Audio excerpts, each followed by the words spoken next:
നമസ്കാരം. നാട്ടുവോട്ടിലേക്ക് എല്ലാ പ്രിയപ്പെട്ട പ്രേക്ഷകർക്കും സ്വാഗതം. തദ്ദേശ സ്വയംഭരണ തെരഞ്ഞെടുപ്പിന് ഇനി ഒരാഴ്ച മാത്രമാണ് ബാക്കി നിൽക്കുന്നത്. അതുകൊണ്ട് തന്നെ തെരഞ്ഞെടുപ്പ് പ്രചാരണ രംഗം അതിവേഗം വളരെ ശക്തമായി ഊർജിതമായി മാറിക്കഴിഞ്ഞിരിക്കുന്നു.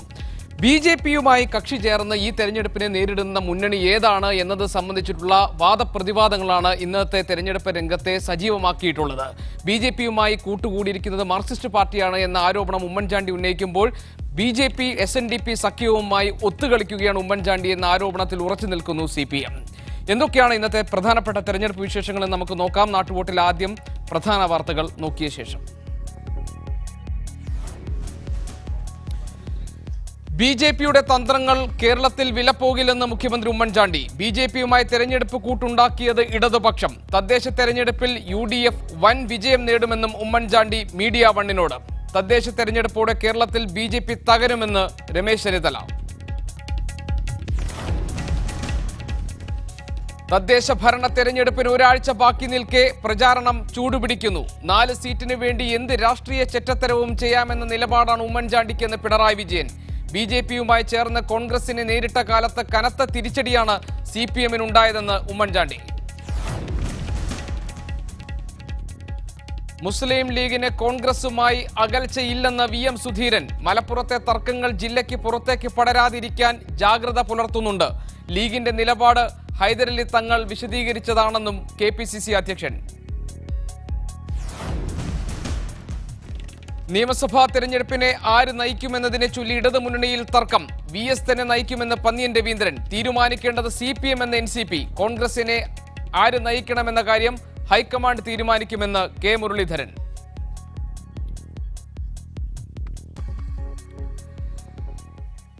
തെരഞ്ഞെടുപ്പ് രംഗത്തെ സവിശേഷമാക്കിയിട്ടുള്ള കാര്യങ്ങൾ ഇന്ന് എന്തൊക്കെയാണ്? ഏതൊക്കെ വാർത്തകളാണ് ഇന്ന് തെരഞ്ഞെടുപ്പ് രംഗത്ത് തലക്കെട്ടുകൾ തീർക്കുന്നത്? ഇന്ന് ഇങ്ങനെയിൽ അനീസ് അലിയുണ്ട് ഏറ്റവും പുതിയ വിവരങ്ങളുമായി.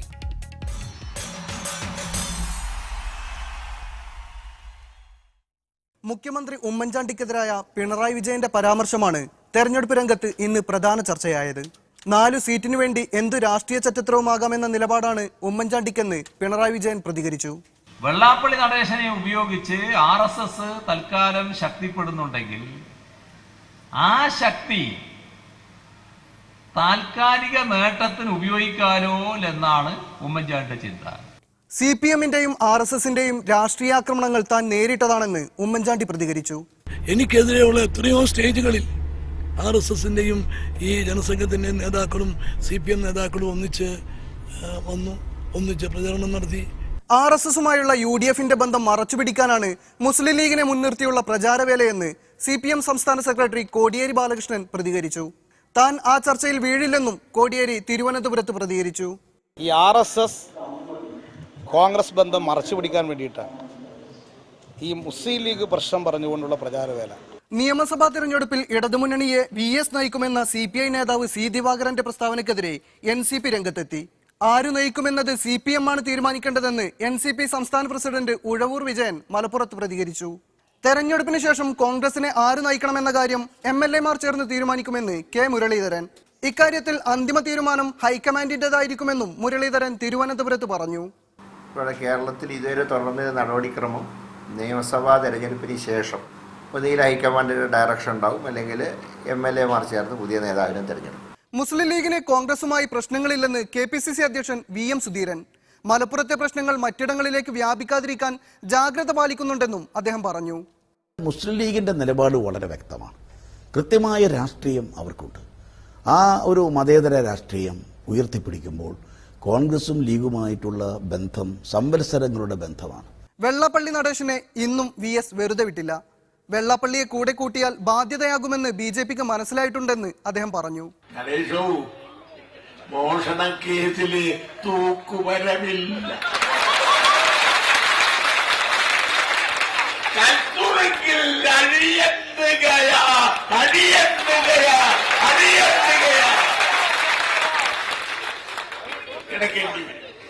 ഇത്രയുമാണ് ഇന്നത്തെ പ്രധാനപ്പെട്ട തെരഞ്ഞെടുപ്പ് വിശേഷങ്ങൾ. തദ്ദേശ ഭരണ തെരഞ്ഞെടുപ്പിൽ ബി.ജെ.പി. CPM തന്ത്രം വിജയിക്കാൻ പോകുന്നില്ലെന്ന് മുഖ്യമന്ത്രി ഉമ്മൻചാണ്ടി. ബി.ജെ.പിയുടെയും CPM-ന്റെയും തന്ത്രങ്ങൾ കേരളം അംഗീകരിക്കില്ല. തദ്ദേശ തെരഞ്ഞെടുപ്പ് ഫലം പുറത്തു വന്ന ശേഷവും UDF-നകത്ത് മാറ്റങ്ങളൊന്നും ഉണ്ടാകാൻ പോകുന്നില്ലെന്നും ഉമ്മൻചാണ്ടി ഇടുക്കിയിൽ മീഡിയ വണ്ണിനോട് പറഞ്ഞു. തദ്ദേശ തെരഞ്ഞെടുപ്പ് സംസ്ഥാന സർക്കാരിന്റെ വിലയിരുത്തലാകുന്നത് എങ്ങനെയെന്ന ചോദ്യത്തിന് മുഖ്യമന്ത്രിയുടെ ഉത്തരം ഇതായിരുന്നു. കേരളത്തിലെ ജനങ്ങളെല്ലാം കാണുന്നവരാണ്. ഒരു പ്രശ്നം പോലും UDF-ന് ഈ 4.5 കൊല്ലത്തിനുള്ളിൽ ഉണ്ടായിട്ടില്ല. ഒരു രാഷ്ട്രീയ പ്രതിസന്ധിയും UDF-ലെ ഒരു ഘടകകക്ഷി ഉണ്ടാക്കിയില്ല, UDF-ആയിട്ടുണ്ടാക്കിയില്ല. എല്ലാം പ്രതിപക്ഷത്തിൽ നിന്നാണ് ഉണ്ടാക്കിയത്. BJP ഈ തിരഞ്ഞെടുപ്പിൽ ഒരു ശക്തിയാണോ? BJP എല്ലാ ശ്രമങ്ങളും നടത്തിയിട്ടും കേരളത്തിൽ വിജയിക്കാൻ പോകാതെ വന്നത് അവര് ഏത് തന്ത്രം പറ്റിയാലും കേരളത്തിലെ ജനങ്ങൾ മതേതരത്തിന് വേണ്ടി നിൽക്കും, മതസൗഹാർദ്ദത്തിന് വേണ്ടി നിൽക്കും. തെരഞ്ഞെടുപ്പിന് ശേഷം മുന്നണിയുടെ ഘടനയിൽ മാറ്റം വരുമോ? UDF-നെ സംബന്ധിച്ചിടത്തോളം ഞാൻ പറയാം, മറ്റുള്ളവരെ കുറിച്ച് എനിക്ക് പറയാൻ പറ്റത്തില്ല. ഒരു മാറ്റവും ഇല്ല. UDF-ലെ എല്ലാ കക്ഷികളും ഒറ്റക്കെട്ടായി നിന്നുകൊണ്ട് പ്രവർത്തിച്ച് മുമ്പോട്ട് പോകും. ബിജു തറയിൽ, മീഡിയ വൺ ഇടുക്കി. വിഭാഗീയത CPM-ന് വലിയ പ്രതിസന്ധി സൃഷ്ടിച്ച ജില്ലകളിൽ ഒന്നാണ് പാലക്കാട്. 2010-ലെ തദ്ദേശ തെരഞ്ഞെടുപ്പിൽ ജില്ലയിൽ വലിയ തിരിച്ചടിയാണ് പാർട്ടിക്ക് നേരിടേണ്ടി വന്നത്. സംഘടനാ പ്രശ്നങ്ങൾ ഏറെക്കുറെ പരിഹരിച്ച് കഴിഞ്ഞ തവണ നഷ്ടമായ കോട്ടകൾ തിരിച്ചുപിടിക്കാൻ ശ്രമിക്കുകയാണ് CPM. എന്നാൽ ഒറ്റപ്പാലം, കണ്ണാടി പോലുള്ള ചില പ്രദേശങ്ങൾ ഇപ്പോഴും പാർട്ടിക്ക് തലവേദന സൃഷ്ടിക്കുന്നു. പാലക്കാട്ടെ ഏറ്റവും വലിയ തിരിച്ചടി അതാണ് കഴിഞ്ഞ തവണ CPM നേരിട്ടത്. ഇടതുകുത്തകളായ പല ഗ്രാമപഞ്ചായത്തുകളും നഷ്ടമായി. ഒറ്റപ്പാലം, ഷൊർണൂർ നഗരസഭകളിൽ അടിപതറി. കഴിഞ്ഞ തവണ രാഷ്ട്രീയമായി ഞങ്ങൾക്ക് അനുകൂലമായൊരു സ്ഥിതി ആയിരുന്നില്ല. അതോടൊപ്പം തന്നെ പാർട്ടിയിലെ അകത്തുണ്ടായിരുന്ന ചില്ലറ പ്രശ്നങ്ങൾ പൂർണ്ണമായും പരിഹരിക്കപ്പെട്ടിരുന്നില്ല. CPI വിട്ട പലരും പാർട്ടിയിലേക്ക് തിരിച്ചെത്തി.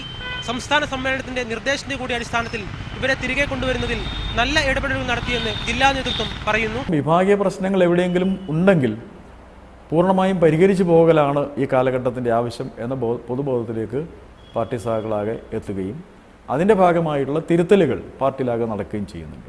പാർട്ടി വിട്ട് MR മുരളി രൂപീകരിച്ച ജനാധിപത്യ വികസന സമിതിയാണ് ഷൊർണൂരിൽ CPM-ന് ഭരണം നഷ്ടമാക്കിയത്. മുരളി തിരിച്ചു വന്നു. ഭരണം ഇടതുമുന്നണി തിരിച്ചുപിടിച്ചു. കോൺഗ്രസിലേക്ക് പോയ ഒറ്റപ്പാലം മുൻ MP ശിവരാമനും CPM-ലേക്ക് മടങ്ങി. ഇത്തവണ മത്സരിക്കുന്നു. മുണ്ടൂർ ഏരിയ കമ്മിറ്റിയിലെ വലിയ പൊട്ടിത്തെറികളും ഏറെക്കുറെ അവസാനിച്ചു. ഒറ്റപ്പാലം നഗരസഭ, കണ്ണാടി പോലുള്ള സ്ഥലങ്ങളിൽ പാർട്ടി വിട്ടവർ ഇപ്പോഴും CPM-ന് തലവേദനയാണ്. പാർട്ടി ഇപ്പോഴും പാർട്ടി വിരുദ്ധരുടെ കയ്യിലാണെന്നാണ് ഇവരുയർത്തുന്ന ആക്ഷേപം. യഥാർത്ഥ കമ്മ്യൂണിസ്റ്റുകാരെ അവഗണിച്ചുകൊണ്ടുള്ളൊരു പോക്ക് പുതിയ ഭൂമാഫിയകളും സ്ഥലക്കച്ചവടക്കാരുൾപ്പെടെ മദ്യമാഫിയകൾ ഉൾപ്പെടെയുള്ള ആളുകൾ ഈ പാർട്ടിയുടെ നേതൃത്വത്തിലേക്ക് കടന്നു വരുന്നൊരു സാഹചര്യം ഉണ്ടായപ്പോൾ അതിനെതിരായിട്ടുള്ളൊരു നിലപാട് സ്വീകരിച്ചാണ് ഈ പ്രസ്ഥാനത്തു നിന്ന് പുറത്തു വന്ന് ഷർഗ എന്നൊരു സാംസ്കാരിക വേദി രൂപീകരിച്ച് ഒറ്റപ്പാലം നഗരസഭയിൽ 20 വാർഡുകളിൽ പാർട്ടി വിട്ടുപോയവർ മത്സരിക്കുന്നുണ്ട്. KM Biju, media one, Palakkad. Digital സാങ്കേതിക വിദ്യയുടെ കാലത്തും ഈ തെരഞ്ഞെടുപ്പ് പ്രചാരണത്തിൽ ചുമരെഴുത്തുകളുടെ പ്രസക്തി നഷ്ടപ്പെട്ടിട്ടില്ല എന്ന് തെളിയുകയാണ്. ഒരു നീണ്ട ഇടവേളയ്ക്ക് ശേഷം ഫ്ലക്സ് ബോർഡുകൾക്ക് നിയന്ത്രണം വന്നതോടുകൂടി ചുമരെഴുത്തുകൾ സജീവമാകുന്നു.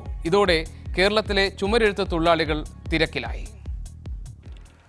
നാട്ടിലെ ചുമരായ ചുമരുകളെല്ലാം ഇപ്പോൾ പാർട്ടിക്കാരുടെ കയ്യിലാണ്. മാസങ്ങൾക്ക് മുമ്പേ ചുമരുകളെല്ലാം പാർട്ടിക്കാർ ബുക്ക് ചെയ്തു കഴിഞ്ഞിരുന്നു. ഫ്ലക്സ് ഉപയോഗിച്ചുള്ള പ്രചാരണത്തിന് നിയന്ത്രണം വന്നതോടെ ചുമരെഴുത്തുന്ന പഴയ തെരഞ്ഞെടുപ്പ് പ്രചാരണ മാർഗത്തിലേക്ക് പാർട്ടികളെല്ലാം എത്തി. ഇതോടെ ചുമരെഴുത്തുകാർക്ക് ജോലിയും ലഭിച്ചു. എല്ലാ മുന്നണിക്ക് വേണ്ടിയും ഇവർ ചുമരെഴുതും. ഫ്ലക്സ് ഇറങ്ങുന്നതിന് മുമ്പ് ചുമരെഴുത്തായിരുന്നു. ഫ്ലക്സിന്റെ ഇത് പോയ കാരണം വീണ്ടും ആ കാലത്തിലേക്ക് വന്നു ചുമരെഴുത്ത് തന്നെ. നിങ്ങൾക്ക് എങ്ങനെയുണ്ട് വർക്കുണ്ട്? ഫ്ലക്സ് വന്നുകൊണ്ട് നിങ്ങൾക്ക് ഭയങ്കരമായിട്ട് ബാധിച്ചിട്ടുണ്ടായിരുന്നു. ഒത്തിരി ബാധിച്ചിട്ടുണ്ടായിരുന്നു. ഇലക്ഷൻ വർക്കിനൊക്കെ ഒത്തിരി ബാധകമുണ്ട്. ചുമര് ഒന്നിനെന്ന കണക്കിലാണ് കൂലി. സോഷ്യൽ മീഡിയകൾക്ക് പുറമെ തുണികളിലെ ഡിജിറ്റൽ പ്രിന്റിംഗ് അടക്കമുള്ള പുതിയ സംവിധാനങ്ങൾ രംഗത്തു വന്നെങ്കിലും ചുമരെഴുത്തിന് പ്രസക്തി നഷ്ടപ്പെടുന്നില്ല. ചുമരെഴുത്താകുമ്പോൾ തങ്ങളുടെ ചിരിക്കുന്ന മുഖം കാണില്ലെന്നത് മാത്രമാണ് സ്ഥാനാർത്ഥികളെ അല്പമെങ്കിലും നിരാശരാക്കുന്നത്. ഇടക്കാലത്ത് ഫ്ലക്സുകൾ കീഴടക്കിയ തിരഞ്ഞെടുപ്പ് പ്രചാരണം വീണ്ടും ചുമരെഴുത്തുകൾ കൈയടക്കുകയാണ്. പരിസ്ഥിതി മലിനീകരണം ഇല്ലാതാകുന്നു എന്ന് മാത്രമല്ല, ഫ്ലക്സുകൾ ഒഴിവാക്കപ്പെടുമ്പോൾ ഇത്തരം തൊഴിലാളികൾക്ക് ജോലി ലഭിക്കുന്നത് കൂടിയുണ്ട്. എറണാകുളത്ത് നിന്ന് ക്യാമറമാൻ ഉമ്മറടപ്പാളിനൊപ്പം സനൂപ് ശശിധരൻ, മീഡിയ വൺ. തിരഞ്ഞെടുപ്പ് പ്രചാരണം രണ്ടാം ഘട്ടത്തിലേക്ക് കടക്കുമ്പോൾ തിരുവനന്തപുരം നഗരസഭയിൽ ഇടതു മുന്നണിക്ക് നേരിയ മുൻതൂക്കം. സ്ഥാനാർത്ഥി നിർണയവും ചിട്ടയായ പ്രചാരണവുമാണ് ഇടതു മുന്നണിക്ക് ഇത്തവണ അനുകൂല ഘടകമായി നിൽക്കുന്നത്. അതേസമയം വിമതശല്യവും താഴെത്തട്ടിലെ നിർജീവതയും UDF-ന് കനത്ത തലവേദനയുണ്ടാക്കുന്നുണ്ട്. വിപരീത ഘടകങ്ങൾക്കിടയിലും BJPയും രംഗത്ത് സജീവമാണ്. സ്ഥാനാർത്ഥി നിർണയത്തിലുണ്ടാക്കിയ മുൻതൂക്കം പ്രചരണത്തിലും നിലനിർത്താനായി എന്നതാണ് LDFിനും ഗുണകരമായത്. എല്ലാ വാർഡിലും പ്രചരണം സജീവമാണ്. ഏതാനും ചില വാർഡുകളിൽ മാത്രമാണ് അടിയൊഴുക്കിനെ നേതൃത്വം ഭയപ്പെടുന്നത്. ഇടതുമുന്നണി പ്രചരണത്തിൽ മുന്നേറുമ്പോഴും പല സ്ഥലങ്ങളിലും UDF പ്രചരണം സജീവമായിട്ടില്ല. അവസാന ഘട്ടത്തിൽ ഇത് മറികടക്കാൻ കഴിയുമെന്ന പ്രതീക്ഷയിലാണ് നേതൃത്വം. എന്നാൽ കാര്യങ്ങൾ അത്ര സുഖകരമല്ലെന്നാണ് റിപ്പോർട്ടുകൾ. നമ്മൾ ഇപ്പോൾ നോക്കുമ്പോൾ UDF ഒരല്പം പിന്നിട്ട് നിൽക്കുന്നു. അത് വന്നിരിക്കുന്ന ഒരു പ്രധാനപ്പെട്ട കാരണം അവർക്ക് വന്നിരിക്കുന്ന വിമത സ്ഥാനാർത്ഥികളുടെ ശല്യം ഒരുപക്ഷെ തിരുവനന്തപുരം കോർപ്പറേഷനിൽ വളരെ കൂടുതലാണ്. ഈവൻ നമ്മളിപ്പോൾ നോക്കുകയാണെങ്കിൽ KPCC അധ്യക്ഷന്റെ സ്വന്തം വാർഡായ പട്ടത്ത് പോലും UDFന് ഒരു ഒറ്റ സ്ഥാനാർത്ഥിയെ രംഗത്തിറക്കാൻ കഴിയാത്ത സാഹചര്യം ഉണ്ടായിരിക്കുന്നു. ഗോവധവും ദളിത് പീഡനങ്ങളും ചർച്ചാ വിഷയമായതോടെ തുടക്കത്തിലെ ആവേശം BJPക്കില്ല. SNDP സ്ഥാനാർത്ഥികൾ നിർത്തിയ പല സ്ഥലങ്ങളിലും RSS സജീവമായിട്ടില്ല. 6 സിറ്റിംഗ് സീറ്റുകളിൽ 5ഉം വനിതാ സംവരണമായത് മറ്റൊരു വെല്ലുവിളിയാണ്. ഇതിനിടയിലും അച്ചടക്കമുള്ള പ്രവർത്തനത്തിലൂടെ നേട്ടമുണ്ടാക്കാനുള്ള ശ്രമത്തിലാണ് BJP. ഞങ്ങളിവിടെ രാഷ്ട്രീയമൊന്നും പറയുന്നില്ല. ഞങ്ങൾ വികസനത്തിൻ്റെ രാഷ്ട്രീയ പശു വളർത്തി തിന്നണതിന് റോട്ടിൽ പോണതിന് തല്ലണയൊന്നും രാജ്യത്തിൻ്റെ വിവിധ ഭാഗങ്ങളിൽ നടക്കുന്ന കാര്യങ്ങളൊന്നും ഞങ്ങൾ പറയില്ല. പ്രചരണം ചൂടുപിടിക്കുമ്പോൾ വിജയം ഉറപ്പിക്കാനുള്ള ശ്രമത്തിലാണ് 3 മുന്നണികളും. ആദ്യഘട്ടത്തിൽ നേടിയ മുൻതൂക്കം നിലനിർത്താൻ LDFന് ആകുമോ എന്നതും BJP നേടുന്ന സീറ്റുകളും നഗരഭരണത്തെ നിർണ്ണയിക്കും. ക്യാമറാമാൻമാരായ സനോഷിനും അരുൺ മോഹനുമൊപ്പം മുഹമ്മദ് അസ്ലം, മീഡിയ 1 തിരുവനന്തപുരം. തങ്ങളുടെ സ്ഥാനാർത്ഥി ആരാണ് എന്ന് അറിയാത്ത അങ്കലാപ്പിലാണ് തൃശൂർ പാണഞ്ചേരി പഞ്ചായത്തിലെ 19-ാം വാർഡിലെ കോൺഗ്രസ് പ്രവർത്തകർ. പാർട്ടിയുടെ പ്രാദേശിക നേതാക്കളായ 3 പേർ കോൺഗ്രസുകാരാണ് എന്ന അവകാശവാദവുമായി തെരഞ്ഞെടുപ്പ് മത്സര രംഗത്തുണ്ട്. ഇവരിൽ ആരാണ് ഒറിജിനൽ എന്ന് ഇതുവരെ മനസ്സിലായിട്ടില്ല.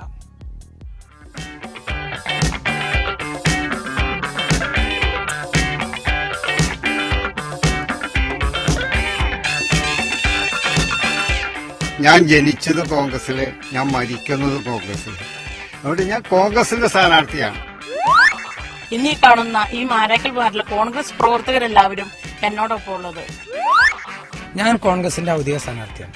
കൈ അടയാളം ഇവിടെ ദൗർഭാഗ്യവശാൽ കിട്ടിയിട്ടില്ല. ഇത് PV പത്രോസ്, പാണഞ്ചേരിയിലെ മുൻ പഞ്ചായത്ത് പ്രസിഡന്റ്. ഗ്രൂപ്പ് പോരിന്റെ പേരിൽ പാർട്ടി പുറത്താക്കിയെങ്കിലും കോൺഗ്രസുകാരനെന്ന അവകാശവാദവുമായി മത്സരിക്കുന്നു. ജോളി ജോർജ് 19-ാം വാർഡിലെ മെമ്പർ, മഹിളാ കോൺഗ്രസിന്റെ മണ്ഡലം പ്രസിഡന്റ്. സ്ഥാനാർത്ഥിയാണ്. അനുഭവം ഇങ്ങനെ. നേതൃത്വം അംഗീകരിച്ചത് E. റോയ് തോമസിനെ, KPCC ന്യൂനപക്ഷ വകുപ്പ് ജില്ലാ എക്സിക്യൂട്ടീവ് അംഗം. പക്ഷേ കൈപ്പത്തി ചിഹ്നം കിട്ടിയില്ല. ഈ തക്കത്തിന് ജയിക്കാമെന്നാണ് ഇടത് സ്ഥാനാർത്ഥിയുടെ പ്രതീക്ഷ. ഈ പ്രാവശ്യം ഇവർ വിമതരായിട്ടും സ്വതന്ത്രനായിട്ടും ഔദ്യോഗിക സ്ഥാനാർത്ഥി എന്ന് പറയുന്നുണ്ടെങ്കിൽ ഞങ്ങൾക്കൊരു കോൺഗ്രസിന്റെ സ്ഥാനാർത്ഥി ഉണ്ട് എന്ന് തോന്നുന്നില്ല. BJPയും മത്സരരംഗത്തുണ്ട്. മാരായ്ക്കലെ 19-ാം വാർഡിൽ ആര് കരകയറുമെന്നറിയാൻ 7-ാം തീയതി വരെ കാത്തിരുന്നേ പറ്റൂ. ക്യാമറ പേഴ്സൺ രാജു പവർട്ടിക്കൊപ്പം അഞ്ജിത അശോക്, മീഡിയ 1. സമൂഹ സദ്യയ്ക്ക് പായസം വിളമ്പിയും ഉണ്ണാനിരുന്നവരോട് കുശലം പറഞ്ഞും ശശി തരൂർ MPയുടെ വോട്ട് അഭ്യർത്ഥന. കൊല്ലം കോർപ്പറേഷനിലെ UDF സ്ഥാനാർത്ഥികൾക്ക് വേണ്ടിയാണ് തരൂർ വോട്ട് തേടിയെത്തിയത്. കൊല്ലം ജില്ലാ ജയിലിനു മുന്നിലെ ശ്രീ നാഗരാജ ആർത്തറയിലെ പ്രതിഷ്ഠാദിന ഉത്സവത്തിന്റെ ഭാഗമായി ഒരുക്കിയ സമൂഹ സദ്യാവേദി. സദ്യയ്ക്ക് കാത്തുനിന്നവരുടെ അടുത്തേക്ക് കൈവീശിക്കാട്ടി വോട്ട് ചോദിച്ച തരൂർ MP. അപ്രതീക്ഷിത അതിഥിയെ കണ്ടതോടെ ഉണ്ണാനിരുന്നവർക്കും കണ്ടുനിന്നവർക്കുമെല്ലാം കൗതുകം. കമ്മിറ്റിക്കാരുടെ വക മൈക്കിലൂടെ തരൂരിന് സ്വാഗതം. പന്തലിലേക്ക് കയറിയ ശശി തരൂർ പായസപാത്രം കയ്യിലെടുത്ത് ഇലകളിൽ വിളമ്പിയ ശേഷം സ്ഥാനാർത്ഥിയെ പരിചയപ്പെടുത്തി. ശേഷം കുരീപ്പുഴ വെസ്റ്റ് വാർഡിലെ UDF സ്ഥാനാർത്ഥിക്ക് വോട്ടു തേടി മാമ്മൂട്ടിക്കടവിൽ. ഉമ്മൻചാണ്ടി സർക്കാരിന്റെ പ്രവർത്തന വിലയിരുത്തലാകും തിരഞ്ഞെടുപ്പ് വിധിയെന്ന തരൂരിന്റെ പ്രതികരണം. എൻ്റെ അഭിപ്രായത്തിൽ ഈ മത്സരം UDF സർക്കാരിന് 4.5 വർഷത്തിന്റെ ഭരണത്തിനെ ജഡ്ജ് ചെയ്തിട്ടൊരു സന്ദേശമായിരിക്കും ജനങ്ങൾക്ക്. കൂടി നിന്നവരോട് കുശലം പറഞ്ഞും വോട്ടു തേടിയും തരൂരിന്റെ മടക്കം. അൽ അമീൻ, മീഡിയ 1, കൊല്ലം. ഇനി നമുക്ക് കവലയിലേക്ക് പോകാം. ഈ തെരഞ്ഞെടുപ്പിൽ എവിടെയെങ്കിലും മത്സ്യത്തൊഴിലാളികളുടെ പ്രശ്നങ്ങൾ ചർച്ചയാകുമോ? ചാവക്കാട് കടപ്പുറത്തെ മത്സ്യത്തൊഴിലാളികൾ പ്രതികരിക്കുന്നു ഇന്ന് കവലയിൽ.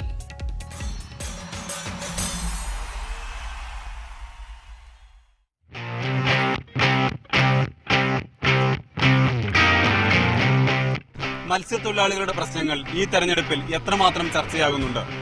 ഞങ്ങളിപ്പോൾ നിൽക്കുന്നത് ചാവക്കാട് ബീച്ച് കടപ്പുറത്താണ്. ഇവിടുത്തെ മത്സ്യത്തൊഴിലാളികൾ എങ്ങനെയാണ് അവരുടെ പ്രശ്നങ്ങളോട് പ്രതികരിക്കുന്നത് എന്ന് നോക്കാം. എങ്ങനെ മത്സ്യമൊക്കെ കിട്ടുന്നുണ്ടോ? ചേട്ടാ മത്സ്യം കിട്ടുന്നത് ഞങ്ങള് വളരെ കഷ്ടപ്പാടിലാണ്. അപ്പൊ ഞങ്ങൾക്ക് ഗവൺമെന്റിനൊക്കുന്നുമില്ല, കടലമ്മടൊക്കുന്നുമില്ല. മത്സ്യത്തൊഴിലാളിക്ക് നയാ പൈസ കിട്ടിയിട്ടില്ല ഈ ഉമ്മൻചാണ്ടി സർക്കാരിന്റെ. 2 വർഷം ഭരിക്കുന്ന കാലത്ത് 4000-5000 രൂപ വല പിടിക്കാൻ കിട്ടും. കഴിഞ്ഞ പ്രാവശ്യം 2 വർഷം ഭരിക്കുമ്പോൾ 5000 രൂപ ഇവർക്ക് ഒരേ ആൾക്ക് കിട്ടിയിരുന്നു.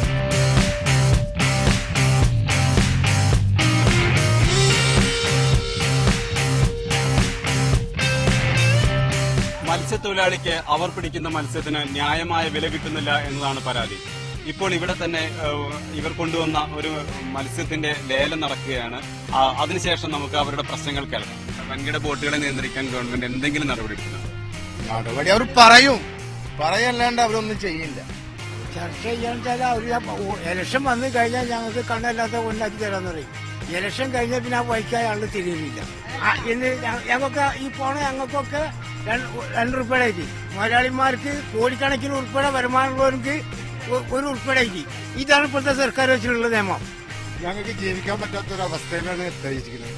പിന്നെ പഞ്ചായത്ത് എന്നുണ്ടെങ്കിൽ ഞങ്ങളെ കണ്ണീച്ച് നോക്കണില്ല. തയ്ക്കുന്നവർ ഞങ്ങൾക്ക് മത്സ്യത്തൊഴിലാളി എന്ന് പറഞ്ഞിട്ട് എന്തെങ്കിലും ആനുകൂല്യങ്ങൾ തന്നാൽ അത് ഞങ്ങൾക്ക് തരുന്നില്ല. എന്തെങ്കിലും ഒരു ഗുണകരമായിട്ടുള്ള പഞ്ചായത്തിന് യാതൊന്നും ലഭിക്കാറില്ല. പിന്നെ ഇത് സുനാമി വീടുണ്ടായിട്ടുള്ളത് പുറത്തുള്ള തീരദേശ മേഖലയ്ക്ക് കൊടുക്കാനുള്ള വീടുകളാണ്. അത് പൈസ മേടിച്ചിട്ട് അവർ പുറത്തുള്ള ആളുകൾക്ക് വിൽക്കുകയാണ് ചെയ്യുന്നത്. ഇന്ന് അവർക്കൊന്നും കിട്ടിയിട്ടില്ല. ഇവര് ആഴ്ചകളോളായി മീൻ കിട്ടാതെ നടക്കുന്നത്.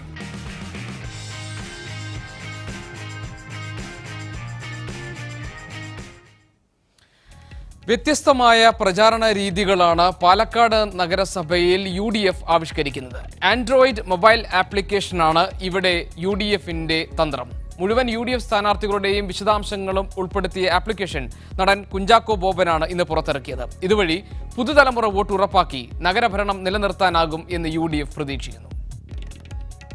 ത്രികോണ മത്സരം നടക്കുന്ന നഗരസഭയിൽ സാമൂഹ്യ മാധ്യമങ്ങളിലൂടെ വോട്ട് പിടിക്കാനാണ് UDF ശ്രമം. ഷാഫി പറമ്പിൽ MLA ആണ് ഈ ക്യാമ്പയിന് ചുക്കാൻ പിടിക്കുന്നത്. സാമൂഹ്യ മാധ്യമങ്ങൾ ഇത്രയും പ്രചാരം നേടിയ ശേഷം നടക്കുന്ന ആദ്യ പഞ്ചായത്ത് തെരഞ്ഞെടുപ്പിൽ പുതിയ ക്യാമ്പയിൻ ഗുണം ചെയ്യുമെന്നാണ് UDFന്റെ വിലയിരുത്തൽ. വള്ളിയും പുള്ളിയും എന്ന കുഞ്ചാക്കോ ബോബന്റെ പുതിയ സിനിമാ സെറ്റിലായിരുന്നു ഉദ്ഘാടനം. നഗരസഭയിലെ 52 UDF സ്ഥാനാർത്ഥികളെ കുറിച്ചുള്ള വിവരങ്ങൾ ഉൾപ്പെടുത്തിയാണ് മൊബൈൽ ആപ്ലിക്കേഷൻ. എനിക്ക് തോന്നുന്നു ഇപ്പോൾ ആൾക്കാർക്ക് സംസാരിക്കാൻ സമയമില്ല, വാട്സപ്പിലൂടെയാണ് കൂടുതലും സംസാരിക്കുന്നത്.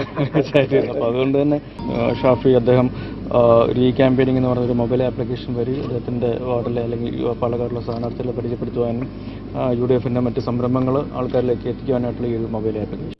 ഇതുകൂടാതെ മൊബൈൽ റിംഗ് ടോണും ഫേസ്ബുക്ക് പേജുമുണ്ട്. സ്ഥാനാർത്ഥികളുടെ ചിത്രങ്ങൾ ഉൾപ്പെടെയുള്ളവ ഓൺലൈനിൽ ലഭ്യമാക്കാൻ വെബ്സൈറ്റും ആരംഭിച്ചിട്ടുണ്ട്. 52 വാർഡുകളിലെയും പ്രവർത്തകരെ ഉൾപ്പെടുത്തി വാട്സാപ്പ് ഗ്രൂപ്പുകൾ തുടങ്ങിയിട്ടുണ്ട്. പുതുതലമുറയുടെ വോട്ടുകൾ നേടി ഭരണം നിലനിർത്താനാകുമെന്ന ആത്മവിശ്വാസത്തിലാണ് UDF. മീഡിയ 1 പാലക്കാട്. തെരഞ്ഞെടുപ്പ് പ്രചാരണം ആവേശ കൊടുമുടി കയറിയിട്ടും ആരവങ്ങൾ ഒഴിഞ്ഞു നിൽക്കുകയാണ് സമാജ്വാദി കോളനിയിൽ. കണ്ണൂർ കോർപ്പറേഷനിലെ ഈ കോളനിയിൽ ഇതുവരെ ആരും വോട്ട് തേടി എത്തിയിട്ടില്ല.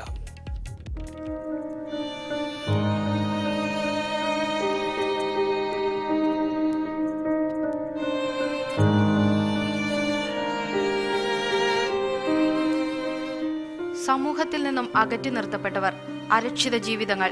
കണ്ണൂർ ജില്ലയിലെ തോട്ടട സമാജ്വാദി കോളനിയെ ഇങ്ങനെ വിശേഷിപ്പിക്കാനാകൂ. കേരളം തെരഞ്ഞെടുപ്പ് ചൂടിലാണ്.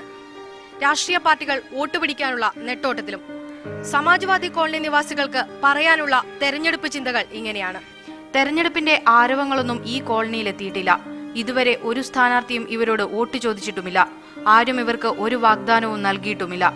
കഷ്ടപ്പെട്ട് കിടക്കുന്നതും വീടില്ലാതെ കിടക്കുന്നതും പഠിപ്പിക്കാൻ പറ്റാത്തതല്ലായിട്ട് പല വിഷമങ്ങളുണ്ട് ഓരോരുത്തർക്കും. അത് കണ്ടറിഞ്ഞ് ഏത് മനുഷ്യന്മാരാ ഉപകാരം ചെയ്യുന്നതെന്ന് വെച്ചാൽ അവർക്ക് നമ്മൾ തീർച്ചയായിട്ടും വോട്ട് ചെയ്യും. തെരഞ്ഞെടുപ്പ് കഴിയുന്നതോടെ കുടിവെള്ളം നഷ്ടമാകുമോ എന്ന ആശങ്കയായിരുന്നു ചിലർക്ക്. വെള്ളം പേടിക്കാനൊന്നുമില്ല, വെള്ളം വരുന്നുണ്ട്. ഇനിയിപ്പോ ഇലക്ഷൻ കഴിഞ്ഞാൽ വെള്ളം ഉണ്ടാവും, അത് പറയുന്നത്. അടിയന്തരാവസ്ഥ കാലത്ത് കണ്ണൂർ നഗരത്തിൽ അലഞ്ഞു നടന്നവരെ ഇവിടെ പുനരധിവസിപ്പിച്ചതോടെയാണ് ഈ കോളനി രൂപപ്പെട്ടത്. ഇന്ന് 180 സെന്റ് ഭൂമിയിൽ 100-ലധികം കുടുംബങ്ങളായി. മുനിസിപ്പാലിറ്റി കോർപ്പറേഷൻ ആകുമ്പോഴെങ്കിലും തങ്ങളുടെ ദുരിതത്തിന് അന്ത്യമുണ്ടാകുമെന്നാണ് ഇവരുടെ പ്രതീക്ഷ. ക്യാമറമാൻ ഇജാസിനൊപ്പം ആതിര അഗസ്റ്റിൻ, മീഡിയ 1 കണ്ണൂർ. പ്രമുഖർ സ്വന്തം പഞ്ചായത്ത് വിശേഷങ്ങൾ പങ്കുവയ്ക്കുന്ന സെൽഫി ഉൾപ്പെടെയുള്ള മറ്റ് തെരഞ്ഞെടുപ്പ് വാർത്തകളുമായി മടങ്ങിയെത്താം. സിനിമാ നടനും രാഷ്ട്രീയക്കാരനുമായ തണ്ണീർമുക്കം സ്വദേശി ജയനാണ് ഇന്ന് സ്വന്തം പഞ്ചായത്തിലെ വിശേഷങ്ങൾ പങ്കുവയ്ക്കാൻ സെൽഫിയിലെത്തുന്നത്.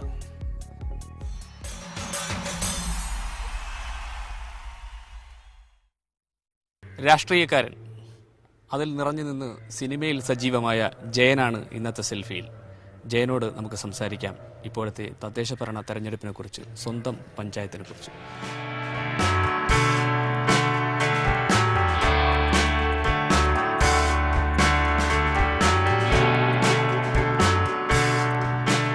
നമ്മൾ പണ്ടുതൊട്ട് കണ്ടു ശീലിച്ചിട്ടുള്ള ഏറ്റവും ഫ്ലറിഷ് ചെയ്തിരുന്ന ബിസിനസ് സെൻ്ററായിരുന്നു സത്യത്തിൽ തണ്ണീർമുക്കം. കാരണം ആലപ്പുഴയുടെ വടക്ക് കിഴക്ക് അതിർത്തി പോലെ എല്ലാ തരത്തിലും ഒരു ഷോപ്പിംഗ് സെൻറ്റർ എന്നൊക്കെ പറയാവുന്ന ആ കാലത്തുള്ള തട്ട് ഇട്ട് അടയ്ക്കുന്ന കടകളുള്ള ഏറ്റവും നല്ല ഒരുപാട് ചായക്കടകൾ ഭരിക്കുന്നത് കോൺഗ്രസ്സാണ്. അവർ ഈ പറയുന്ന പോലെ കണ്ണുടച്ചിട്ട് നമ്മളവർ മോശമാണ് എന്ന് പറയുന്നത് തെറ്റാണ്. ഇപ്പം ഞാൻ പറയും, ഇവിടെ ആൾക്കാർ ഒരുപാട് പേര് കായലിനെ ബന്ധപ്പെട്ട് ജീവിക്കുന്ന ആൾക്കാർ, അവർക്ക് ഒരു പ്രോപ്പറായിട്ടൊരു ഹബ്ബ്, അവർക്ക് വന്ന് അടുത്താൽ ഒരു ബോട്ട് ജെട്ടി, ഇവിടുത്തെ ബോട്ട് ജെട്ടി പോലും ഇപ്പോൾ ഇല്ല. ഇപ്പം ഇലക്ഷന് തൊട്ട് മുമ്പ് ഒരു board കൊണ്ടുവച്ചിട്ടുണ്ട്, Indira Gandhi bus stand area. പക്ഷേ അത് നിങ്ങൾക്ക് വേണേൽ ഷൂട്ട് ചെയ്താൽ നിങ്ങൾക്ക് അറിയാൻ പറ്റും. ഒരു ഗേറ്റ് മാത്രമേ ഉള്ളൂ, ബാക്കിയില്ല പുല്ലായിട്ട് കിടക്കുന്നതാണ്. കാരണം വെള്ളത്തിനെ സംബന്ധിച്ച് ഇവിടെ വലിയൊരു ബുദ്ധിമുട്ട് വരുന്നൊരു ഏരിയ അല്ല തണ്ണീർമുക്കം. ഞങ്ങൾക്ക് കുടിവെള്ളം, എൻ്റെ വീട്ടിലായാലും കിണറുണ്ട്. ഇവിടെ നമുക്കിപ്പം ജപ്പാൻ കുടിവെള്ള പദ്ധതിയുടെ വെള്ളം കിട്ടിയിട്ടുണ്ട്. അപ്പോൾ അതിൻ്റെ ബുദ്ധിമുട്ടില്ല. പിന്നെ റോഡ്സാണ് ആകപ്പാടുണ്ടായിരുന്ന വിഷയം, തോടുകളൊക്കെ. അപ്പോൾ കുറേ അവർക്ക് നടത്താൻ സാധിച്ചിട്ടുണ്ട്. ഞാൻ പഠിച്ച കാലത്ത് SFI തന്നെയായിരുന്നു. അത് കഴിഞ്ഞിട്ട് ഇടതുപക്ഷത്ത് തന്നെയുള്ള NCPയിൽ തന്നെയായിരുന്നു. ഇപ്പോഴും CPIയിൽ തന്നെയാണ്. ആഞ്ചലോ സഖാവൊക്കെ പാർട്ടി വിട്ട്, നിങ്ങൾക്കൊക്കെ അറിയാം, ആഞ്ചലോ സഖാവ് എന്ന് CPIയിലാണ്. അദ്ദേഹം വിട്ട കൂട്ടത്തിൽ രാഷ്ട്രീയം വിട്ട ആൾക്കാരാണ് ഞങ്ങളൊക്കെ. ഞാൻ ഇന്ന് വരെ മത്സരിച്ചിട്ടില്ല, ഇനിയും മത്സരിക്കാൻ സാധ്യതയില്ല.